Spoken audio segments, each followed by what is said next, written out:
So every year when this budget comes in, there are high expectations by the individual salaried class.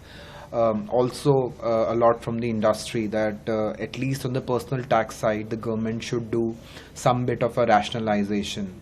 In the last budget 2025, we did see a vast changes that had happened, so as to say increasing the limits for taxation in the new tax regime. Plus there were slab rate revisions that had happened, effectively meaning that income up to say 12,75,000 was getting a zero tax at that.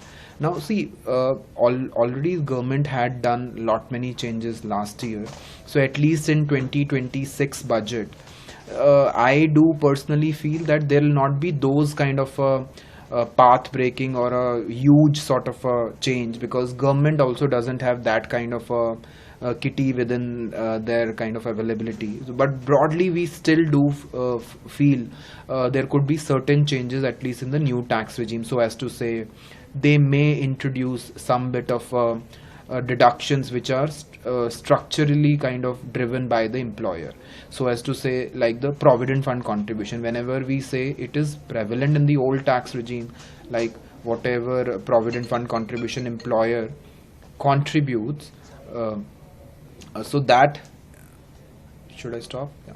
So whatever employer contribution happens, so that is there, but then at least in the new tax regime we do not find it. So the government may want to bring in that within that 1.5 lakh sort of a limit, which is there under the chapter 6A or ATC kind of a regime. So that is one thing that we kind of definitely see. At least another popular aspect is on the senior citizens or small savings scheme, wherever we sort of invest and put in money into the bank deposits. There also there is a vast majority of individuals who are saying that you should increase that deduction by at least some points, in the sense that currently under 80 TTA it is 10,000, and under 80 TTB, which is available for senior citizen, it is say 50,000.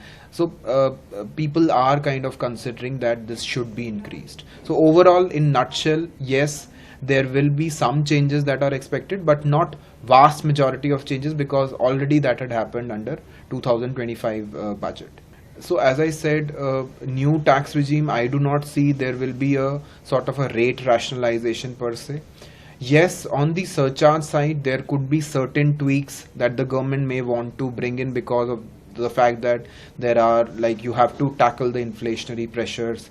But broadly, I do not feel from a rate changes perspective, there will be much to kind of address. But yes, there are demands on the industry that maybe say 1 or 2% surcharge may be reduced, or education says they can look at.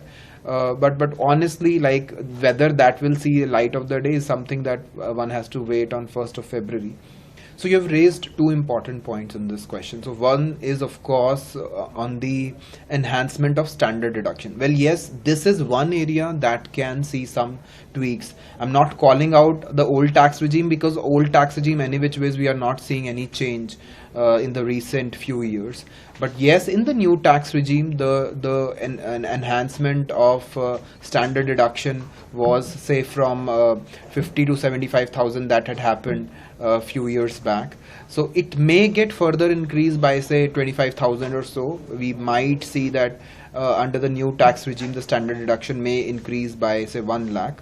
That is one area where we are definitely seeing some things, and as I called out, some of the employer driven sort of deductions may find place under the new tax regime, because otherwise there is a sort of gaps that are happening. Why I'm saying employer driven deduction? Because that specifically do not call for additional proofs. Say when we talk about provident fund, you are doing it structurally through the employer, and that's how you kind of can, you do not need to furnish additional proofs for that. So that's how at least that deduction may find place.